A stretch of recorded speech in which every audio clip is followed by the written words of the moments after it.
You wake up every morning thinking your mortgage is safe. You think your house is yours. You've been making payments for years, maybe decades. You signed the papers.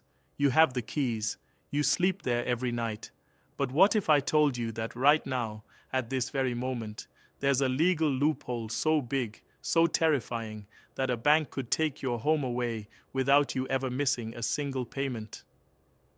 What if I told you that thousands of families across America have already lost everything because of this, and most of them never even saw it coming? This isn't a conspiracy theory. This isn't fear-mongering. This is happening right now, and if you own a home or you're planning to buy one, you need to hear this, because the system you trust is not protecting you the way you think it is. So stay with me until the end of this video, because I'm going to show you exactly how this works, why it's legal, and most importantly, what you can do to protect yourself before it's too late. And if this information helps you, leave a like and let's begin. Let me start by telling you a story that sounds impossible, but is completely real. Imagine a family. Let's call them the Martinez family. They bought their home 15 years ago, a beautiful 3-bedroom house in a quiet neighborhood. They've been paying their mortgage every single month without fail. Not once have they missed a payment. Not once have they been late. Their credit score is excellent. Their finances are stable. Everything looks perfect on paper. Then one day, they receive a letter in the mail. It's from a law firm they've never heard of. The letter says their home is being foreclosed. They think it's a mistake. They call their bank. The bank says there's nothing they can do. They hire a lawyer. The lawyer tells them they're probably going to lose their house. And within 6 months, they're standing outside watching strangers move into the home they built their entire life around. How is this possible? How can a bank take your home when you've done everything right? The answer is something called a robo-signing scandal, and it's one of the darkest secrets in the American financial system. Here's what happened. During the housing boom in the early 2000s, banks were giving out mortgages like candy. Everyone wanted a piece of the real estate market. Millions of loans were being created every single month. But here's the problem. Every mortgage comes with paperwork, legal documents, contracts, promissory notes, deeds of trust. All of these documents have to be signed, verified, and recorded properly. But the banks were moving so fast, they couldn't keep up, so they started cutting corners. They hired people whose only job was to sign documents, not to read them, not to verify them, just to sign. These people were signing thousands of documents every single day. Some of them admitted in court that they were signing their name 10,000 times a day. They had no idea what they were signing. They didn't know the homeowners. They didn't know if the information was accurate. They didn't even know if the bank actually had the right to foreclose. They were just signing, over and over and over again. This became known as robo-signing. And it wasn't just one bank. It was almost all of them. Bank of America, Wells Fargo, JP Morgan Chase, Citigroup, GMAC. All of the biggest names in American banking were doing this. And because of this practice, the legal foundation of millions of mortgages became questionable. In many cases, the documents were so poorly handled that it became unclear who actually owned the loan. Let me explain why this matters. When you take out a mortgage, that loan doesn't just stay with your bank forever. It gets sold. It gets bundled with other loans. It gets sliced up and sold to investors all over the world. This process is called securitization.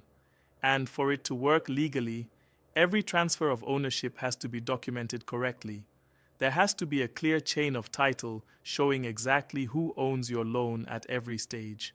But because of robo-signing, that chain was broken in millions of cases. Documents were forged, signatures were faked, dates were changed, entire legal files were fabricated, and when the housing market crashed in 2008, the foreclosure machine started moving at full speed.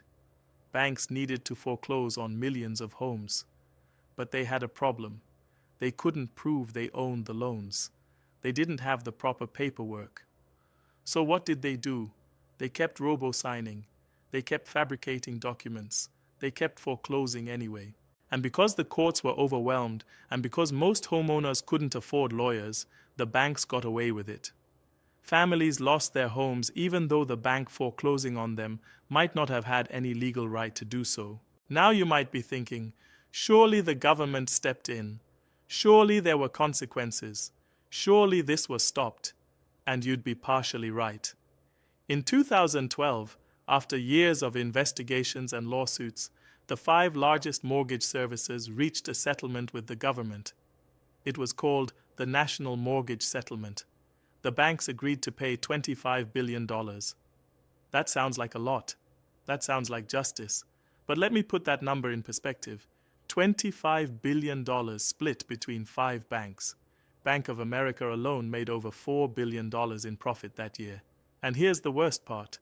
That $25 billion wasn't just a fine. Most of it was in the form of loan modifications and principal reductions that the banks were supposed to give to struggling homeowners. But many of those homeowners never saw the help they were promised. The banks found ways around it. They delayed. They denied. They made the process so complicated that people gave up. And even after the settlement, robo-signing didn't completely stop. It just became more careful, more hidden, because the fundamental problem was never truly fixed. The system that allowed it to happen is still in place. Let me tell you what this means for you right now. If you have a mortgage, there is a chance, however small, that the paperwork behind your loan is flawed. There is a chance that if your loan was originated or transferred between 2000 and 2010, the documents might have been robo-signed. And if that's the case, you are vulnerable. Not because you did anything wrong, not because you missed payments, but because the system failed you before you even knew there was a problem. And if you're thinking about buying a home, you need to understand that this risk still exists. Because those flawed loans are still out there. They're still being bought and sold. They're still sitting in the portfolios of major banks. And if something goes wrong, if there's another economic crisis, if the housing market crashes again, those flawed documents could come back to haunt you. So what can you do? How do you protect yourself from something that feels so big and so beyond your control? Let me walk you through this step by step. First, if you currently have a mortgage, request a complete copy of your loan file from your servicer. You have the right to see all the documents related to your loan. Look for your original promissory note. Look for the deed of trust or mortgage. Look for any assignments of the mortgage. These assignments show the transfers of ownership. If there are gaps, if dates don't match, if signatures look suspicious, that's a red flag. Second, check your county recorder's office. Every mortgage and every assignment should be recorded with the county where your property is located. Go online or visit in person and pull up the recorded documents for your property. Compare them with what your servicer gave you. If something is missing or if the documents don't match, you need to investigate further. Third, if you see anything suspicious, consult with a real estate attorney who specializes in foreclosure defense or mortgage fraud. Do not wait until you're facing foreclosure. Do this now while you still have time and options. A good attorney can review your documents, identify problems, and help you understand your legal standing. Fourth, if you're buying a home, get title insurance. This is not optional. Title insurance protects you if there's a problem with the ownership history of the property. If it turns out that a previous transfer was invalid or that someone else has a claim to the property, title insurance can cover your losses. Make sure you understand what your policy covers and what it doesn't.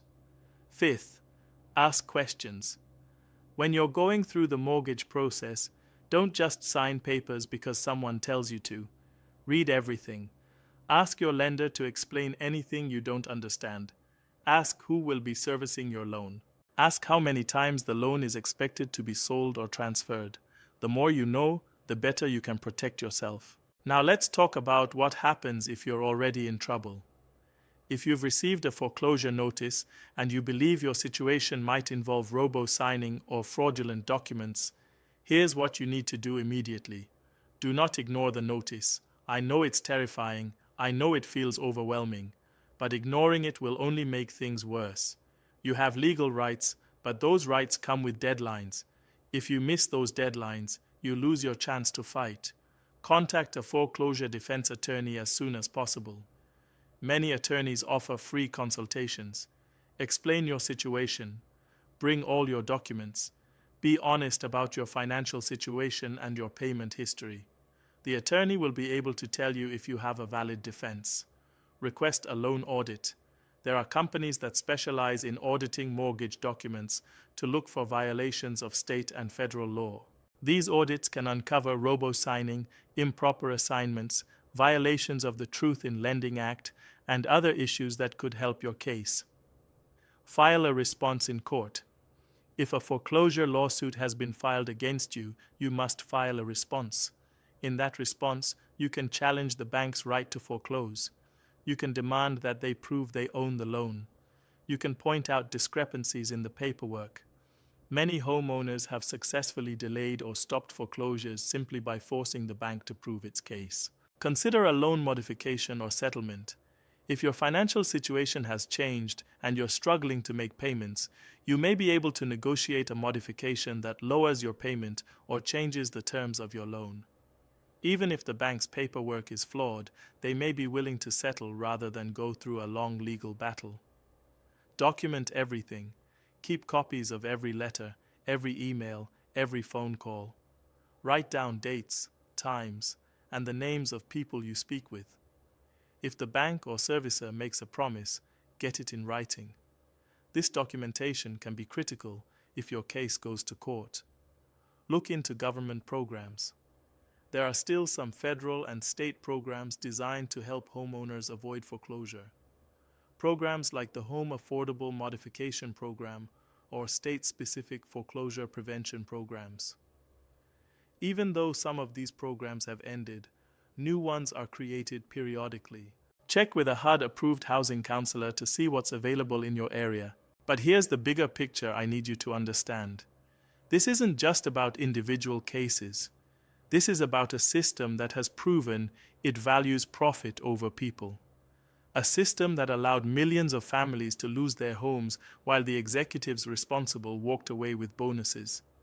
A system that was supposed to be regulated, supposed to be supervised, supposed to protect consumers, but failed on every level. The robo-signing scandal revealed something deeply broken in how America handles home ownership and mortgage lending. And while there have been reforms, while there have been settlements, the core problems remain. The financial industry is still too big. The regulations are still too weak. The penalties are still too small. And the people who were hurt the most, the families who lost their homes, most of them never got real justice. They never got their homes back. They never got fair compensation. They got a system that shrugged and moved on. And that's why you have to protect yourself. Because the system won't do it for you. You have to be informed. You have to be proactive. You have to treat your mortgage documents like they're the most important papers you'll ever sign, because they are. Your home is likely the biggest investment you'll ever make. It's where you raise your family. It's where you build your memories. It's your foundation. And no bank, no matter how big, no matter how powerful, has the right to take that away from you through fraud or negligence. So here's what I want you to do right now. If you own a home, take action this week. Request your documents. Check the county records. Make sure everything is in order. If you're planning to buy a home, educate yourself before you sign anything. Understand the process. Know your rights. Protect yourself. And if you know someone who's facing foreclosure or who's worried about their mortgage, share this information with them. Because knowledge is power.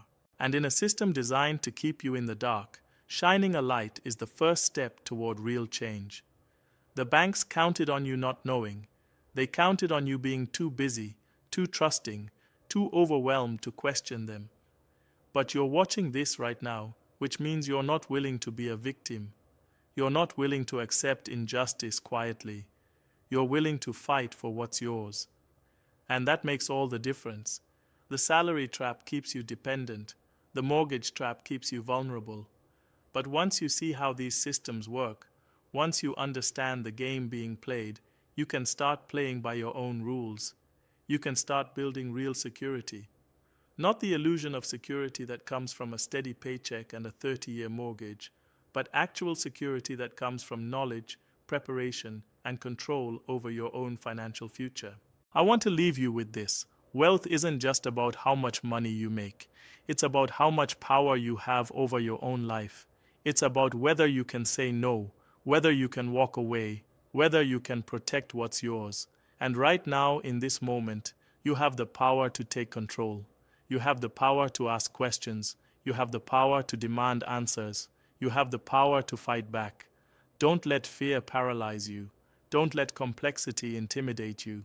Don't let the size of the system convince you that you're powerless, because you're not. Every single person who has ever stood up to a bank, who has ever challenged a foreclosure, who has ever demanded accountability, started exactly where you are right now. They started with information. They started with awareness. They started with the refusal to accept injustice. And many of them won. Not all of them, but enough to prove that it's possible. Your home matters, your family matters, your financial future matters, and no corporation, no matter how big, gets to take that away without a fight. So fight, learn, prepare, protect yourself, and remember, the system only wins when you don't know the rules. Now you know. Now you can act. Now you can take back control. This is US Economy Today, and we're here to give you the truth they don't want you to see, the information they hope you never learn, the power they hope you never claim, but you're still watching, which means you're ready. So go out there and use what you've learned. Your future is waiting, and it belongs to you, not them.